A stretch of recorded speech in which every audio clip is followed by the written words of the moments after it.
Bizneset në Shqipëri mirëpresin aksionin për zhdukjen e informalitetit. Për ta, kjo nismë e qeverisë është evonuar dhe duhet ishte marrë më parë. Problemi është që Shqipëria mbeti pa ofertë fiskale për kompanitë e huaja, të cilat e shikonin Shqipërinë si një mundësi.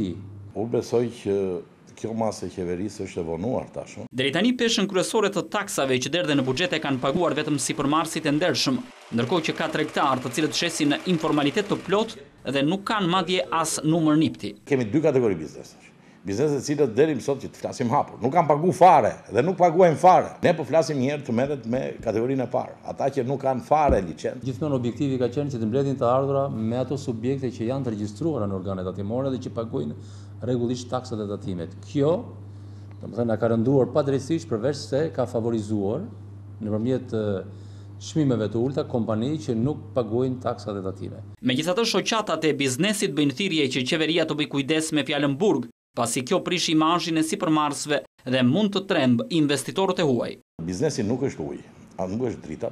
Biznesi duhet të parë me shumë veçori dhe me shumë, të themi, profesionalizëm. Ka subjektivizëm në interpretimin dhe zbatimin e ligjit. Ka raste për shembull që edhe në mënyrë jo të drejtë mund të ndërhyet tek një sipërmarrës dhe krijon një imazh shumë negativ. Rritja e taksave ka bërë që një pjesë e mirë e kompanive jo vetëm të ulin fitimet, por edhe të humbin klientelën. Sipërmarrësit kërkojnë rikthim të regjimit të vjetër të taksave. Gjithmonë një taksë e lartë, mbrapa saj qëndron dhe tendenca për ta fshehur dhe së dyti do të zgjeroj bazën e tatim paguesve dhe do t'i fusi të gjithë në skem. Do mbyllesh në mënyrë masive gjithë fabrikat në Shqipëri sepse norma fitimit është shumë e vogël dhe ti nuk dikton dot normën e fitimit, sepse nuk dikton dot çmimin final të shitjes.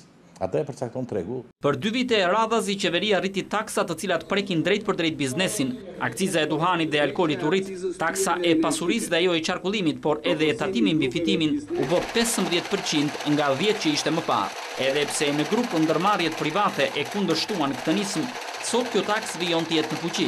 Por një deklaratë e fundit e kryeministrit se qeveria po sheh mundësinë që të ulë taksat ka ndezur shpresë në grupet e interesit, të cilët ankohen se tashmë me këtë sistem fiskal janë rritur ndjeshëm kostot dhe nuk mund të konkurrojnë dot me vendet e rajonit.